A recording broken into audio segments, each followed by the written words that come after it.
नदी के किनारे बसा एक छोटा सा गांव, जहां सुबह की पहली किरणें जैसे ही पानी पर पड़ती, लहरें सुनहरी चमक उठती।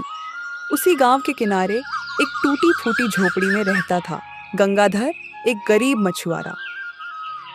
गंगाधर की जिंदगी आसान नहीं थी। उसके घर में अक्सर अनाज कम होता था और चिंताएं ज्यादा। फिर भी उसके चेहरे पर एक अजीब सी शांति रहती थी। वह अपनी पत्नी सीता और छोटी बेटी गुड़िया के साथ रहता था। तीनों के पास ज्यादा कुछ नहीं था, लेकिन उनके बीच प्यार बहुत था। हर रोज सुबह होने से पहले ही गंगाधर उठ जाता। ठंडी हवा चल रही होती, आसमान अभी पूरी तरह उजाला नहीं हुआ होता, लेकिन वह बिना शिकायत अपने पुराने फटे जाल को कंधे पर डालकर नदी की ओर निकल पड़ता। एक दिन की बात है। आज भी अगर अच्छी मछलियां नहीं मिली तो घर में चूल्हा कैसे जलेगा। समझ नहीं आता, हर दिन इतनी मेहनत करने के बाद भी हाथ खाली क्यों रह जाते हैं। बच्चों की भूख देखी नहीं जाती और खाली बर्तन की आवाज तो जैसे दिल को चीर देती है। उसका जाल बहुत पुराना हो चुका था, कई जगह से फटा हुआ था, जिसे वह बार बार सिलता, लेकिन वह पहले जैसा मजबूत नहीं रहा था। फिर भी वही उसका सहारा था। नदी के किनारे पहुंचकर उसने आसमान की ओर देखा। हे ऊपर वाले, आज भी मेरे परिवार का पेट भर देना। मैं और कुछ नहीं चाहता, बस इतनी सी दया कर दे कि मेरे बच्चों को भूखा न सोना पड़े। मैं दिन रात मेहनत करता हूँ, लेकिन फिर भी हाथ खाली रह जाते हैं। अब तो बस तेरे ही सहारे हूँ, तू ही कोई रास्ता दिखा दे। इतना कहकर उसने जाल पानी में डाल दिया।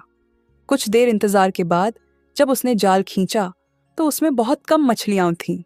गंगाधर के चेहरे पर एक पल के लिए निराशा छा गई, लेकिन अगले ही पल उसने खुद को संभाल लिया। जो मिला है वही काफी है, कई लोग तो इससे भी कम में गुजारा करते हैं। वह उन थोड़ी सी मछलियों को लेकर बाजार की ओर चल पड़ा। घर पर सीता चूल्हे के पास बैठी थी, लेकिन उसमें जलाने के लिए लकड़ी भी कम थी।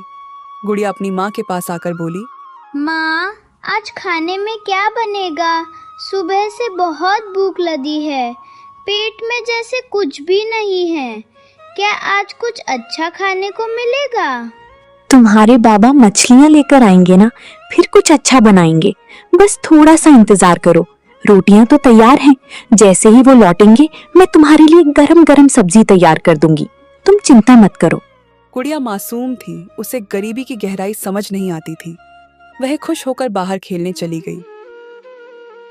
कुछ देर बाद गंगाधर घर लौटा। उसके हाथ में बहुत कम मछलियां थीं। सीता ने देखा तो उसका दिल बैठ गया, लेकिन उसने कुछ कहा नहीं। कोई बात नहीं, जितना है उसी में गुजारा कर लेंगे। हालात चाहे जैसे भी हों, हम मिलकर सब सह लेंगे। थोड़ी कमी सही, पर हमारा हौसला कम नहीं होना चाहिए। जब तक हम साथ हैं, कोई भी मुश्किल ज्यादा बड़ी नहीं लगेगी। धीरे धीरे सब ठीक हो जाएगा। हाँ, ईश्वर ने जितना दिया है वही बहुत है।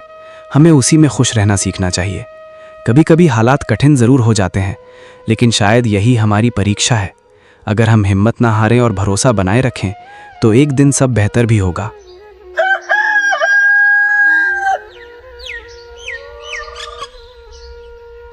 अगली सुबह गांव में हल्की ठंडक थी, लेकिन गंगाधर के घर का माहौल भारी था। गुड़िया पूरी रात बुखार में तपती रही थी। उसका छोटा सा शरीर कांप रहा था और सीता पूरी रात उसके पास बैठी रही। सुबह होते ही गंगाधर ने बेटी का माथा छुआ। अरे, इसका बुखार तो और बढ़ गया है। सुबह से देख रहा हूँ शरीर तप रहा है और हालत भी ठीक नहीं लग रही। अगर ऐसे ही चलता रहा तो बड़ी मुश्किल हो जाएगी। कुछ तो करना पड़ेगा। ऐसे हाथ पर हाथ रखकर बैठ नहीं सकते। आज कुछ भी करके पैसे लेकर आओ जी, नहीं तो दवा कैसे लाएंगे। बच्चे की हालत देखी नहीं जाती, हर पल डर लग रहा है। आप चाहे जितनी मेहनत करनी पड़े, पर आज खाली हाथ मत लौटना, नहीं तो हम कुछ भी नहीं कर पाएंगे। मैं आज खाली हाथ नहीं लौटूंगा, ये मेरा वादा है। चाहे दिन भर नदी में रहना पड़े या रात तक जाल डालना पड़े, मैं कोशिश में कोई कमी नहीं छोड़ूंगा। अपने बच्चे के लिए मुझे कुछ भी करना पड़े, मैं पीछे नहीं हटूंगा। गंगाधर अपने पुराने जाल को उठाकर जल्दी जल्दी नदी की ओर चल पड़ा। आज उसके कदमों में जल्दी थी और दिल में एक ही सोच, आज मुझे ज्यादा कमाना ही होगा। रास्ते में ही उसे गांव का दूसरा मछुआरा मिला, रघुनाथ, जो पूरे गांव में सबसे अमीर मछुआरा माना जाता था। उसके पास बड़ा सा मजबूत जाल, नई चमकती नाव और कई मजदूर भी थे जो उसके साथ काम करते थे। उसके कपड़े भी साफ सुथरे और महंगे थे। रघुनाथ ने गंगाधर को देखा और हंसते हुए बोला, अरे गंगाधर, फिर वही फटा हुआ जाल लेकर जा रहा है। इससे तो मछलियां भी डर के मारे दूर भाग जाती होंगी। कभी नया जाल लेने का सोच भी ले, या ऐसे ही हर दिन किस्मत को दोष देता रहेगा? मेरे पास जो है उसी से काम चलाना पड़ता है। हर किसी के पास तुम्हारी तरह साधन नहीं होते। मैं जितना कर सकता हूँ उतना करता हूँ, और उसी उम्मीद में मेहनत करता हूँ कि शायद आज कुछ अच्छा मिल जाए। अरे काम चलाना नहीं, डूबना कहते हैं इसे। देखना, आज भी तेरे जाल में कुछ नहीं आएगा। तू चाहे जितनी कोशिश कर ले, तेरी किस्मत तो ऐसे ही खाली रहने वाली है। गंगाधर ने सिर झुका लिया। उसके पास जवाब तो था, लेकिन उसने चुप रहना ही सही समझा। नदी के किनारे पहुंचकर गंगाधर ने जल्दी से अपना जाल पानी में डाल दिया। उसका दिल तेजी से धड़क रहा था। हे भगवान, आज मेरी लाज रख लेना। मेरी गुड़िया की खातिर कुछ तो कर देना। उसका मासूम सा चेहरा आंखों के सामने घूम रहा है। उसकी हालत देखी नहीं जाती। अगर आज भी खाली हाथ लौटा तो मैं खुद को कभी माफ नहीं कर पाऊंगा। बस एक बार मेरी मदद कर दे। मैं तेरी इस कृपा को कभी नहीं भूलूंगा। कुछ देर इंतजार करने के बाद उसने जाल खींचा, लेकिन जाल पूरी तरह खाली था। गंगाधर की आंखें फैल गईं। उसने फिर से कोशिश की। 1 बार, 2 बार, 3 बार। हर बार जाल खाली ही निकला। उसका दिल बैठने लगा। तभी पास से रघुनाथ की नाव गुजरी। उसके जाल में ढेर सारी मछलियां थीं। रघुनाथ ने गंगाधर की तरफ देखा और जोर से हंस पड़ा। कहा था ना, तेरे नसीब में खाली जाल ही लिखा है। कितनी बार समझाऊं तुझे, पर तू है कि मानता ही नहीं। हर रोज वही फटा हुआ जाल लेकर चला आता है और फिर उम्मीद करता है कि ढेर सारी मछलियां मिल जाएंगी। अरे तेरी हालत देखकर तो मछलियां भी दया करके दूर भाग जाती होंगी। सच में गंगाधर, तू मेहनत कम और सपने ज्यादा देखता है, तभी हर बार ऐसे ही मायूस होकर लौटता है। गंगाधर चुप खड़ा रहा। उसकी आंखों में आंसू आ गए, लेकिन उसने उन्हें गिरने नहीं दिया। शायद ईश्वर मेरी परीक्षा ले रहे हैं। बार बार मुझे परख रहे हैं कि मैं कितनी देर तक हिम्मत बनाए रख सकता हूँ। हर दिन एक नई मुश्किल सामने खड़ी हो जाती है, लेकिन फिर भी दिल के किसी कोने में उम्मीद बाकी है। शायद एक दिन मेरी मेहनत रंग लाएगी और ये कठिन समय भी गुजर जाएगा। रघुनाथ हंसता हुआ आगे बढ़ गया। नदी के किनारे अब सिर्फ गंगाधर था, खाली जाल और भारी दिल। सूरज धीरे धीरे ऊपर चढ़ रहा था, लेकिन गंगाधर की उम्मीदें नीचे गिर रही थीं। अब मैं घर क्या लेकर जाऊंगा? गुड़िया की दवा कैसे आएगी? उसके बुखार की हालत याद करके ही दिल कांप उठता है। अगर आज भी खाली हाथ गया तो उसकी आंखों में जो उम्मीद है वो भी टूट जाएगी। मैं क्या जवाब दूंगा उसे, और सीता को क्या कहूंगा? समझ नहीं आ रहा अब क्या करूं। नदी के किनारे बैठा गंगाधर कुछ देर तक यूं ही पानी को देखता रहा। उसका मन हार मानने लगा था, लेकिन तभी उसने अपनी बेटी गुड़िया का चेहरा याद किया, बुखार में तपता हुआ, कमजोर और बेबस। नहीं, मैं हार नहीं मान सकता। चाहे कितनी भी मुश्किलें क्यों ना आ जाएं, मैं यूं ही हिम्मत नहीं छोड़ सकता। अगर अभी रुक गया तो सब कुछ खत्म हो जाएगा। मुझे अपनी गुड़िया के लिए, अपने परिवार के लिए एक बार और पूरी ताकत से कोशिश करनी ही होगी। शायद इस बार किस्मत मेरा साथ दे दे। मैं आखिरी दम तक कोशिश करता रहूंगा।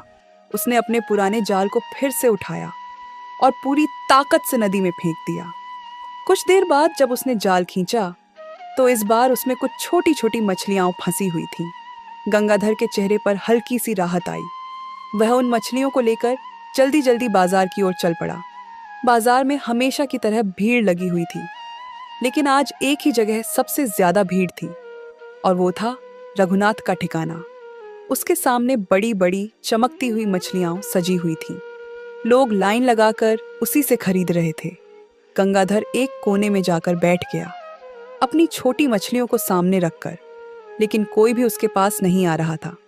तभी रघुनाथ की नजर उस पर पड़ी। वह फिर से हंसते हुए बोला, अरे गंगाधर, ये क्या लाया है तू? इतनी छोटी छोटी मछलियां, इन्हें तो बिल्ली भी न खाए। क्या करेगा इनका? घर ले जाकर खिलौना बनाएगा या लोगों को दिखाकर तरस दिलवाएगा? सच में तेरी मेहनत भी तेरे जाल की तरह ही फटी हुई है। जितना भी पकड़ता है सब बेकार ही निकलता है। आसपास खड़े लोग फिर से हंसने लगे। गंगाधर ने सिर झुका लिया, लेकिन इस बार उसके दिल में ज्यादा दर्द था, क्योंकि आज बात सिर्फ उसकी इज्जत की नहीं, उसकी बेटी की जिंदगी की थी। मुझे बस कुछ पैसे चाहिए, चाहे जैसे भी मिले। मेरी मजबूरी इतनी बढ़ गई है कि अब कुछ समझ नहीं आ रहा क्या सही है और क्या गलत। गुड़िया की हालत आंखों के सामने है। उसकी दवा के बिना एक एक पल भारी पड़ रहा है। अगर आज पैसे नहीं जुटा पाया तो पता नहीं क्या हो जाएगा। मैं कुछ भी करने को तैयार हूँ, बस किसी तरह उसकी जान बचानी है। काफी देर तक कोई ग्राहक उसके पास नहीं आया।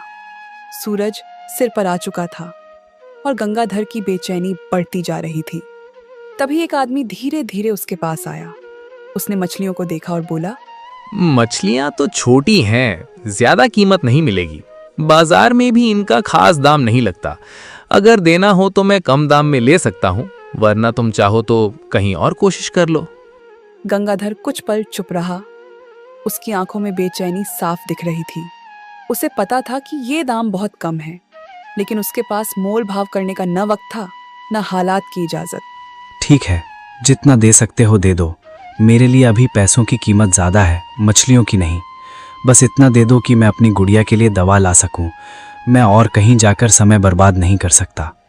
आदमी ने बहुत कम पैसे दिए, लेकिन गंगाधर ने बिना कुछ कहे मछलियां उसे दे दी। पैसे हाथ में आते ही गंगाधर सीधा दवाई की दुकान की ओर भागा। उसने गुड़िया के लिए दवा खरीदी। जब वह घर की ओर लौट रहा था, उसके कदम तेज थे, लेकिन दिल में अजीब सा मिश्रण था, थोड़ी राहत और बहुत सारा दर्द। कम से कम आज मेरी गुड़िया की दवा तो आ गई। दिल को थोड़ी राहत तो मिली कि खाली हाथ नहीं लौट रहा हूँ। भले ही मेहनत का पूरा फल नहीं मिला, पर इतना तो हो गया कि उसकी तकलीफ कुछ कम कर सकूं। अब बस भगवान से यही दुआ है कि ये दवा उसे जल्दी ठीक कर दे। तभी रास्ते के किनारे उसे एक बूढ़ी औरत दिखाई दी। वह बेहद कमजोर थी। उसके कपड़े फटे हुए थे और वह कांपती आवाज में लोगों से कुछ खाने को मांग रही थी, लेकिन कोई उसकी तरफ ध्यान नहीं दे रहा था। गंगाधर रुक गया। उसने अपनी जेब में हाथ डाला। कुछ ही पैसे बचे थे जिनसे वो घर के लिए थोड़ा अनाज ला सकता था। वह कुछ पल के लिए सोच में पड़ गया। ये पैसे अगर उस बेचारी बुढ़िया को दे दूं तो घर में चूल्हा कैसे जलेगा। पत्नी और बेटी सुबह से भूखे बैठे हैं और घर में खाने को एक दाना तक नहीं है। लेकिन उधर वो बुढ़िया भी कितनी मजबूर है। उसकी आंखों में जो दर्द देखा वो भूल नहीं पा रहा। समझ नहीं आ रहा क्या करूं। अपने परिवार का पेट भरूं या उसकी मदद करूं। हे ईश्वर, ये कैसी परीक्षा ले रहे हो, जहां दिल एक तरफ खींच रहा है और मजबूरी दूसरी तरफ। फिर उसने बूढ़ी औरत की हालत देखी और बिना ज्यादा सोचे उसने कुछ पैसे उसके हाथ में रख दिए। बूढ़ी औरत की आंखों में चमक आ गई। बेटा, तू बहुत अच्छा इंसान है। भगवान तेरा भला करेगा। आज के समय में कोई किसी के लिए रुकता भी नहीं, लेकिन तूने बिना सोचे मेरी मदद की। तेरे दिल की ये नेकी एक दिन जरूर रंग लाएगी। ऊपर वाला तुझे इसका फल जरूर देगा। मैंने तो बस अपना फर्ज निभाया है। आपकी हालत देखकर मैं कैसे अनदेखा कर सकता था। इंसान होने के नाते इतना तो करना ही चाहिए। अगर आज मैंने आपकी मदद नहीं की होती तो शायद खुद की नज़रों में भी गिर जाता। बाकी जो कुछ है वो तो भगवान की मर्जी है। सुन बेटा, जब भी तू नदी में जाल डाले उससे पहले 3 बार ताली बजाना और मन में भगवान को याद करना। देखना, तेरा जाल कभी खाली नहीं लौटेगा। ये कोई साधारण बात नहीं है, इसमें ऊपर वाले की माया छिपी है। माँ जी, आपको कैसे पता कि मैं एक मछुआरा हूँ? मैंने तो आपको कुछ बताया भी नहीं। और ये ताली बजाने से मछलियाँ कैसे आएंगी? ये बात कुछ समझ में नहीं आ रही, लेकिन आपकी बातों में एक अजीब सा विश्वास भी महसूस हो रहा है। बस करके देख बेटा, हर बात को समझना जरूरी नहीं होता। कुछ चीजें विश्वास से भी होती हैं। ऊपर वाले की माया बड़ी निराली है। जब उसका समय आता है तो छोटे से छोटा काम भी बड़ा चमत्कार कर देता है। तू बस भरोसा रख और जैसा मैंने कहा है वैसा कर। गंगाधर ने ज्यादा सवाल नहीं किया। वह आगे बढ़ गया। घर पहुंचकर उसने गुड़िया को दवा दी। सीता ने राहत की सांस ली। लेकिन उस दिन घर में खाने के लिए बहुत कम था। तीनों ने थोड़ा थोड़ा खाया और आधा पेट ही सो गए। रात को गंगाधर को बार बार बूढ़ी औरत की बात याद आती रही। क्या सच में ऐसा हो सकता है?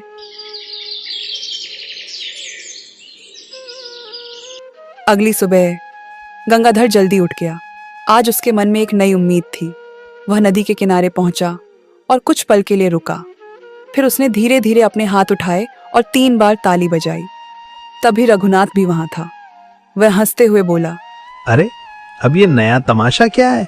क्या ताली बजाकर मछलियां बुलाएगा? अरे गंगाधर, तू तो दिन ब दिन और भी अजीब होता जा रहा है। अब मेहनत छोड़कर जादू टोने पर भरोसा करने लगा है क्या? अरे मछलियां पकड़नी है तो जाल ठीक कर, ये ताली वाली से कुछ नहीं होने वाला। लेकिन ठीक है, कर ले कोशिश, कम से कम हमें हंसने का एक नया बहाना तो मिल ही गया। गंगाधर ने इस बार कुछ नहीं कहा। उसने शांत मन से अपना जाल पानी में डाल दिया।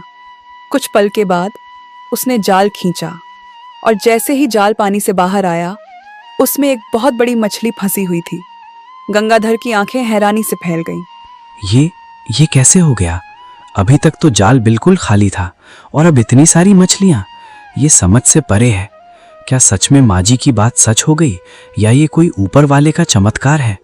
मुझे यकीन ही नहीं हो रहा कि एक पल में सब कुछ बदल गया।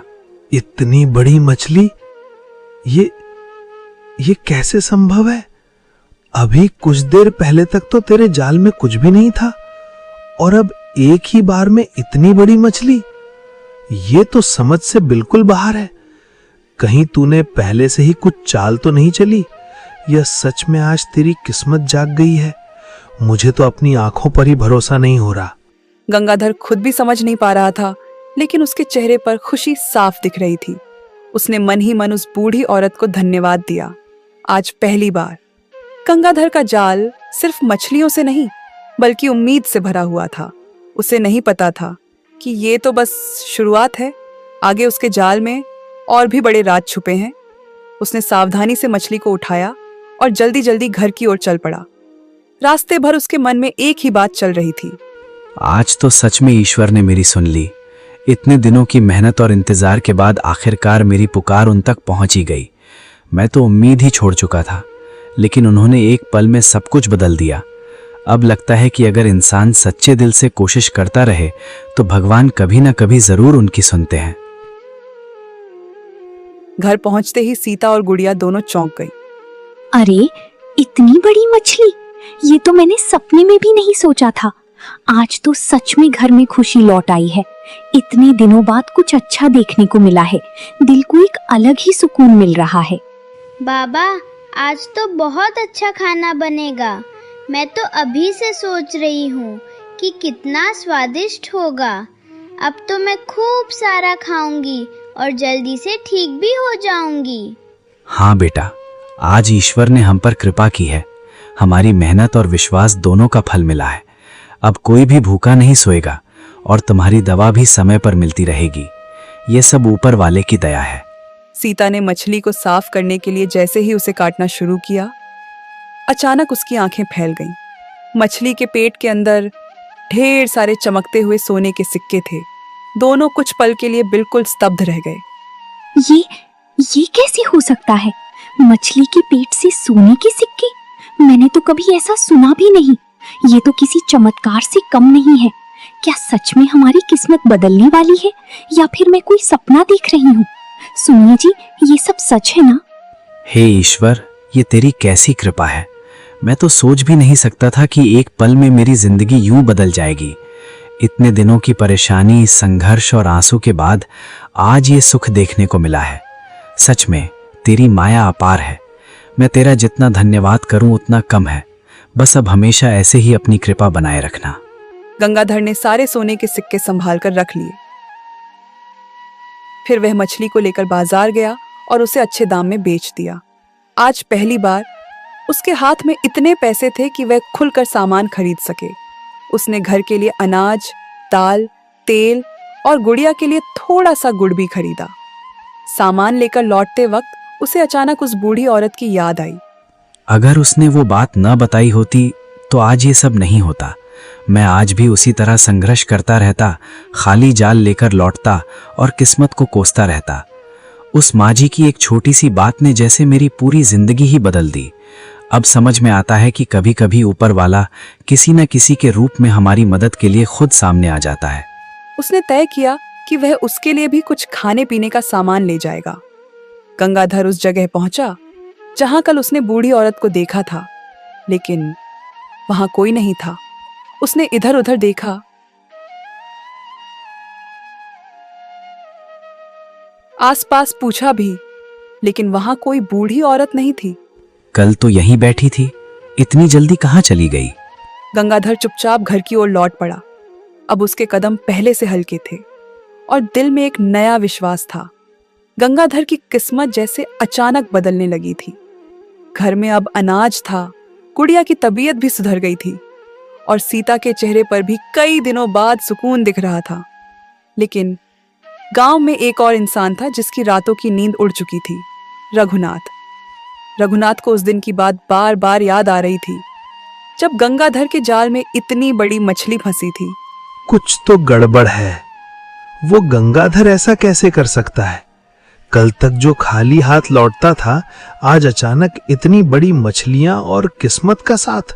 ये बात हजम नहीं हो रही। जरूर कोई राज छिपा है और मैं उसे यूं ही जाने नहीं दूंगा। मुझे इसका राज पता करना ही होगा, चाहे इसके लिए मुझे कुछ भी क्यों ना करना पड़े।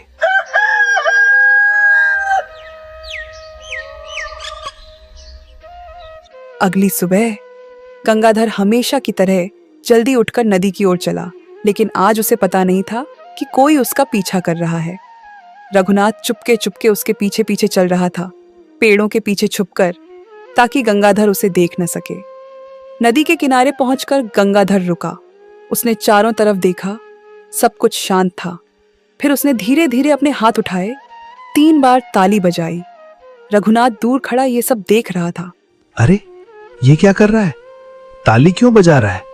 उस दिन भी इसने ऐसे ही ताली बजाई थी और तभी इसके जाल में इतनी सारी मछलियां आई थीं। कहीं यही तो इसका राज नहीं? नहीं, कुछ तो गड़बड़ जरूर है। मुझे ध्यान से देखना होगा, आखिर ये खेल क्या है। गंगाधर ने बिना कुछ सोचे अपना जाल पानी में डाल दिया। कुछ ही देर में जब उसने जाल खींचा तो उसमें फिर से काफी सारी मछलियां थीं। गंगाधर के चेहरे पर खुशी छा गई। धन्यवाद ईश्वर, आज भी आपने मेरी मदद की। हर बार की तरह इस बार भी आपने मुझे निराश नहीं होने दिया। जब जब मैं टूटने लगता हूँ, आप किसी न किसी तरह मुझे संभाल लेते हैं। अब मुझे यकीन हो गया है कि सच्चे दिल से की गई मेहनत और विश्वास कभी खाली नहीं जाता। वह मछलियां लेकर चला गया। रघुनाथ अब सब समझ चुका था, या यूं कहो कि उसे ऐसा लगा कि वो समझ गया है। तो ये राज है, बस ताली बजाओ और मछलियां खुद आ जाएंगी। मैं भी कितना बेवकूफ था जो इतनी बड़ी बात समझ ही नहीं पाया।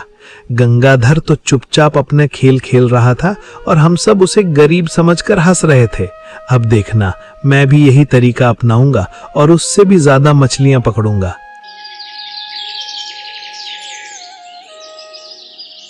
अगले दिन रघुनाथ बहुत जल्दी नदी के किनारे पहुंच गया। उसने अपने बड़े और मजबूत जाल को उठाया और गंगाधर की नकल करते हुए 3 बार ताली बजाई। अब देखता हूँ कैसे नहीं मिलती मछलियां। उसने जाल पानी में डाल दिया। कुछ देर बाद वह उत्साह से जाल खींचने लगा, लेकिन जाल पूरी तरह खाली था। रघुनाथ चौंक गया। ये कैसे हो सकता है? उसने फिर कोशिश की, फिर ताली बजाई, फिर जाल डाला, लेकिन हर बार जाल खाली ही निकला। अब उसका चेहरा गुस्से से लाल हो गया। ये गंगाधर मुझे बेवकूफ बना रहा है। जरूर कोई और चाल है इसके पीछे। इतना आसान तो हो ही नहीं सकता कि सिर्फ ताली बजाने से जाल भर जाए। कहीं ना कहीं कोई बड़ा राज छिपा है जिसे ये हम सब से छुपा रहा है। लेकिन मैं भी इतना सीधा नहीं हूं। मैं पता लगा कर ही रहूंगा कि आखिर ये खेल क्या है। वह गुस्से में पैर पटकते हुए वहां से चला गया। दूसरी तरफ गंगाधर को इस सब का कोई अंदाजा नहीं था। वह तो बस अपने काम में लगा था और हर दिन भगवान का धन्यवाद कर रहा था। रघुनाथ के मन में अब लालच और जलन और भी बढ़ गई थी। जब तक मैं इसका असली राज नहीं जान लूंगा, चैन से नहीं बैठूंगा। चाहे मुझे दिन रात इसकी निगरानी करनी पड़े या इसके हर कदम पर नजर रखनी पड़े, मैं पीछे नहीं हटूंगा। ये अचानक आई किस्मत नहीं हो सकती। इसके पीछे जरूर कोई गहरी चाल या रहस्य छिपा है और मैं उसे बाहर निकाल कर ही दम लूंगा। दिन बीतते गए, लेकिन उसे कोई और तरीका समझ नहीं आया। आखिरकार उसके मन में एक गलत ख्याल आया। अगर जाल ही जादुई है तो क्यों ना मैं वही जाल चुरा लूं? आखिर सारा खेल उसी का लगता है। अगर वो जाल मेरे हाथ लग गया तो फिर देखना किस्मत कैसे पलटती है। गंगाधर को तो कुछ समझ ही नहीं है, वो बस यूं ही उसका फायदा उठा रहा है। लेकिन अब मैं मौका हाथ से नहीं जाने दूंगा। किसी भी तरह वो जाल मेरा होना चाहिए।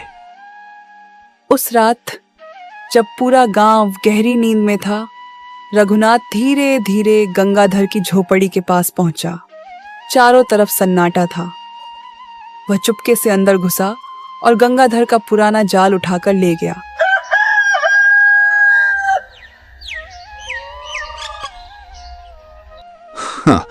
आखिर वो जाल मेरे हाथ लग ही गया।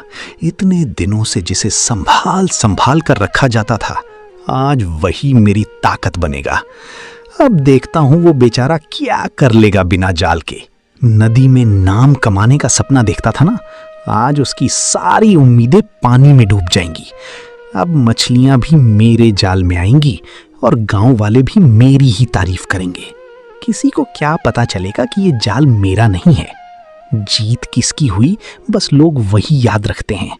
आज मैं सबको दिखा दूंगा कि असली खिलाड़ी वही होता है जो मौका छीनना जानता है, चाहे तरीका कैसा भी हो। उसने जाल पानी में डाला।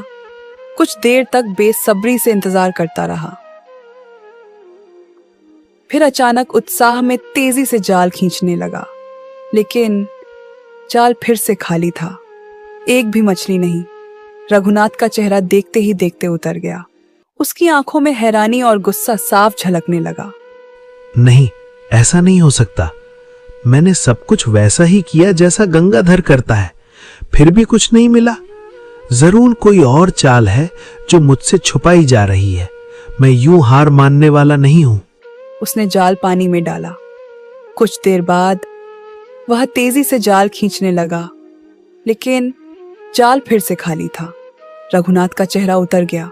उसने बार बार कोशिश की, लेकिन हर बार वही नतीजा, खाली जाल। अब उसे समझ नहीं आ रहा था कि आखिर गलती कहाँ हो रही है। नहीं, ऐसा नहीं हो सकता। मैंने सब कुछ वैसा ही किया, फिर भी कुछ क्यों नहीं मिला? वही जाल, वही नदी, वही ताली, सब कुछ तो वैसा ही था। फिर मेरे हाथ खाली क्यों रह गए? क्या सच में बात सिर्फ ताली की नहीं है, या फिर गंगाधर मुझसे कुछ छुपा रहा है? नहीं, जब तक मुझे असली वजह समझ नहीं आती, मैं हार मानने वाला नहीं हूं। उधर गंगाधर को सुबह उठते ही पता चला कि उसका पुराना जाल गायब है। सीता घबरा गई। अब क्या करेंगे? यही तो हमारा एक सहारा था। बड़ी मुश्किल से घर थोड़ा संभलना शुरू हुआ था। बच्चों की जरूरतें जैसे तैसे पूरी हो रही थी। अगर ये भी हाथ से निकल गया तो हम फिर से उसी परेशानी में फंस जाएंगे जहां हर दिन सिर्फ चिंता और मजबूरी होती है। ऐसा लगता है जैसे हमारी खुशियां ज्यादा देर टिकती ही नहीं। जब भी लगता है सब ठीक हो जाएगा, तभी कोई नई मुसीबत सामने आकर खड़ी हो जाती है। सच कहूं तो अब मुझे कुछ समझ नहीं आ रहा, आगे क्या होगा, कैसे होगा। जिस ईश्वर ने अब तक साथ दिया है वो आगे भी रास्ता दिखाएगा। हम पहले भी मुश्किलों से निकले हैं और इस बार भी निकलेंगे। भरोसा मत खोना। अगर नीयत साफ हो और मेहनत सच्ची हो तो ऊपर वाला कभी साथ नहीं छोड़ता। हमें बस हिम्मत बनाए रखनी है।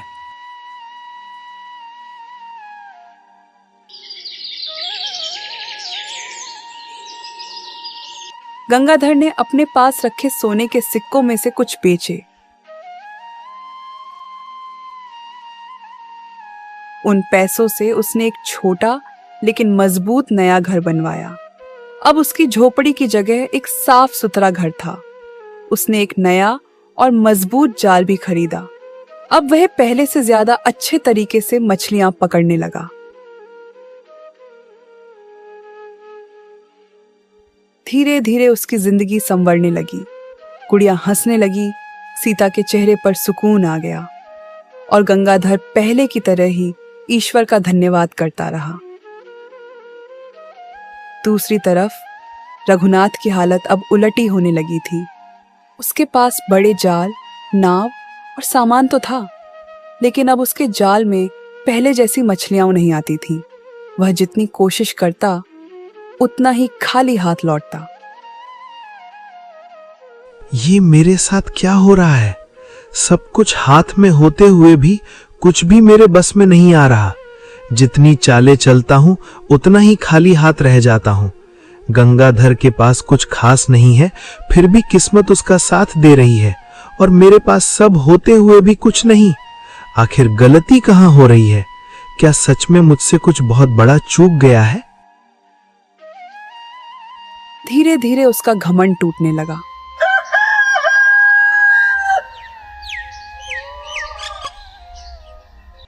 एक दिन रघुनाथ हिम्मत जुटाकर गंगाधर के पास गया। गंगाधर अपने नए घर के बाहर जाल ठीक कर रहा था। रघुनाथ कुछ पल चुप खड़ा रहा, फिर धीरे से बोला, गंगाधर, मुझे तुमसे कुछ पूछना है। अब और चुप नहीं रह सकता। इतने दिनों से जो कुछ देख रहा हूं वो समझ के बाहर है और अब सच जाने बिना मुझे चैन नहीं मिलेगा। पूछो रघुनाथ, अगर मेरे बस में होगा तो मैं जरूर बताऊंगा। छुपाने जैसा मेरे पास कुछ नहीं है, तुम खुलकर अपनी बात कहो। तुम्हारी किस्मत कैसे बदली? कल तक तुम भी मेरी तरह संघर्ष कर रहे थे और आज सब कुछ तुम्हारे पक्ष में कैसे हो गया? मैंने सब कोशिश कर ली, वही जाल, वही तरीका, यहां तक कि ताली भी बजाई, लेकिन मुझे कुछ नहीं मिला। आखिर ऐसा क्या है जो मुझसे छूट रहा है? गंगाधर कुछ देर चुप रहा, फिर उसने धीरे धीरे सारी बात बता दी। बूढ़ी औरत, ताली बजाना और उसकी दया। रघुनाथ ध्यान से सुनता रहा। सब सुनने के बाद उसकी आंखों में एक नई उम्मीद जगी। तो अगर मैं भी उस बूढ़ी औरत को ढूंढ लूं तो मेरी किस्मत भी बदल सकती है। अगर वही इस सब का राज है तो मैं उसे कहीं भी खोज निकालूंगा। मुझे भी वैसे ही मौके चाहिए, वैसे ही चमत्कार चाहिए। क्या मुझे भी वैसा ही फल मिल सकता है? किस्मत सिर्फ किसी से मिलने से नहीं बदलती रघुनाथ, दिल बदलना पड़ता है। इंसान की नीयत, उसका व्यवहार और दूसरों के प्रति उसका नजरिया ही असली फर्क लाता है। अगर मन साफ हो और मदद करने का भाव हो तो बिना किसी चमत्कार के भी रास्ते खुद ब खुद बन जाते हैं। लेकिन अगर दिल में लालच और छल हो तो हाथ में सब कुछ होते हुए भी कुछ हासिल नहीं होता। लेकिन रघुनाथ ने उसकी बात पूरी तरह नहीं समझी।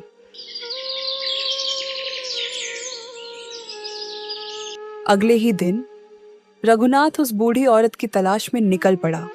वह गांव की हर गली में गया, नदी किनारे ढूंढा, पास के गांवों में भी पूछताछ की, लेकिन हर जगह उसे एक ही जवाब मिला, नहीं।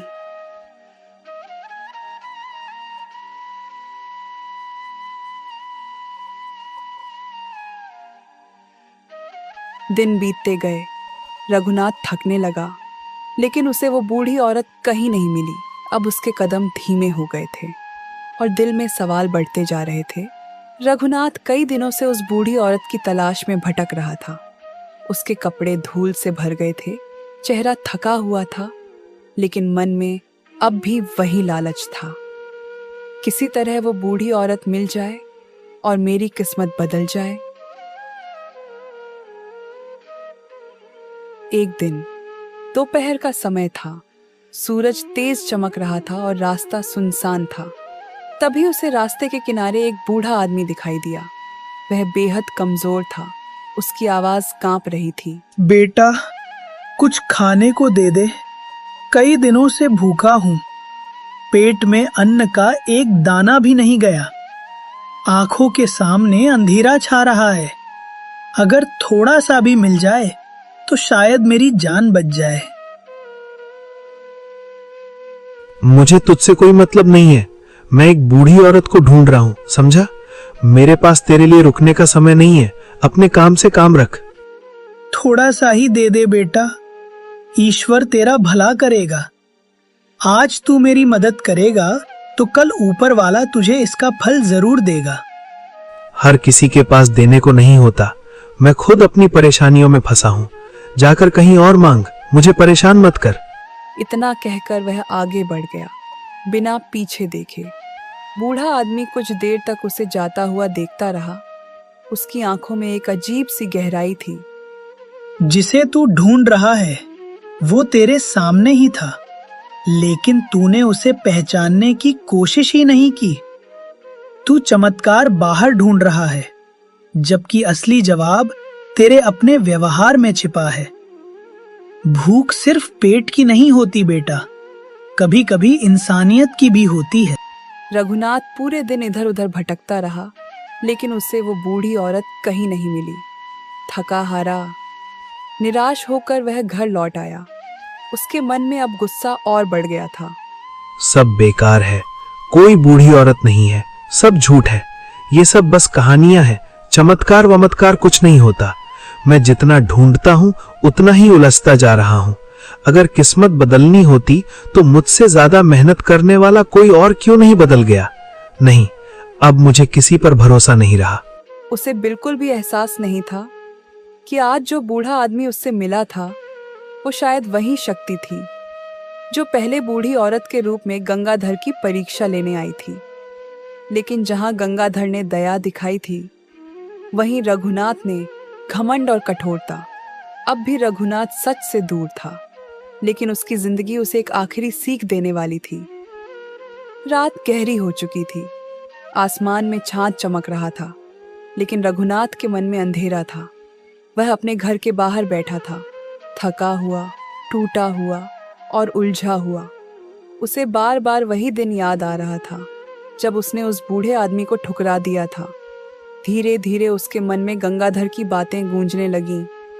किस्मत सिर्फ किसी से मिलने से नहीं बदलती, दिल बदलना पड़ता है। रघुनाथ का सिर झुक गया। अगली सुबह वह बिना कुछ सोचे गंगाधर के घर पहुंच गया। गंगाधर अपने आंगन में बैठा जाल ठीक कर रहा था। रघुनाथ को देखकर उसने काम रोक दिया। कुछ पल दोनों चुप रहे, फिर रघुनाथ आगे बढ़ा। गंगाधर, आज मैं तुम्हारे सामने सिर झुका कर आया हूं। मैंने हमेशा तुम्हारा मजाक उड़ाया, तुम्हें छोटा समझा, तुम्हारा जाल चुराया और लालच में अंधा हो गया। मैं उस बूढ़ी औरत को ढूंढ रहा था, लेकिन अब मुझे समझ आया कि मैं गलत चीज ढूंढ रहा था। कल रास्ते में एक बूढ़ा आदमी मिला। वो भूखा था, लेकिन मैंने उसकी मदद नहीं की। मैंने उसे बुरा भला कह दिया, और अब लगता है शायद वही मेरी परीक्षा थी। गंगाधर, क्या अब भी मेरे लिए कोई रास्ता बचा है? क्या मैं बदल सकता हूं? रघुनाथ, गलती हर इंसान से होती है, लेकिन जो अपनी गलती मान ले वही सबसे बड़ा इंसान बनता है। जिस दिन तुम बिना किसी लालच के किसी की मदद करोगे, उसी दिन तुम्हारी किस्मत बदलनी शुरू हो जाएगी। कुछ पल के लिए वहां सन्नाटा छा गया। फिर रघुनाथ ने धीरे से सिर झुका दिया। मैं समझ गया गंगाधर, अब मैं किसी चमत्कार के पीछे नहीं भागूंगा। न ताली, न जाल, न कोई जादू। अब मैं अपनी सोच बदलूंगा। मैं अपने दिल को बदलूंगा और सही रास्ते पर चलूंगा। जो सच है उसी के साथ चलना सीखूंगा, चाहे रास्ता कितना भी कठिन क्यों ना हो। यही सबसे बड़ा चमत्कार है, जब इंसान बाहर की चीजों में बदलाव ढूंढना छोड़कर अपने भीतर झांकने लगता है, उसी पल उसकी असली किस्मत बदलनी शुरू हो जाती है। उस दिन के बाद रघुनाथ सच में बदल गया। वह गरीबों की मदद करने लगा, लोगों से प्यार से बात करने लगा और मेहनत से अपना काम करने लगा। धीरे धीरे उसकी किस्मत भी बदलने लगी, लेकिन इस बार उसके चेहरे पर सिर्फ दौलत नहीं, सुकून भी था। और गंगाधर, वह आज भी वही था, सादा, मेहनती और दयालु। अब वह सिर्फ अपने परिवार का नहीं, बल्कि पूरे गांव का सहारा बन चुका था। गंगाधर और उसका परिवार अब सच में हंसी खुशी रहने लगा था। घर में अब कभी भूख नहीं रहती थी, लेकिन सबसे बड़ी बात, उस घर में अब भी सादगी और प्यार वैसा ही था। जिंदगी में चमत्कार जाल या किस्मत से नहीं होते, चमत्कार होते हैं अच्छे कर्मों से, सच्चे दिल से। जो इंसान बिना लालच के दूसरों की मदद करता है, उसकी मदद खुद ईश्वर करता है। आप ये कहानी किस शहर या गांव से देख रहे हैं, आपका नाम और एक प्यार सा कमेंट करके बताइए।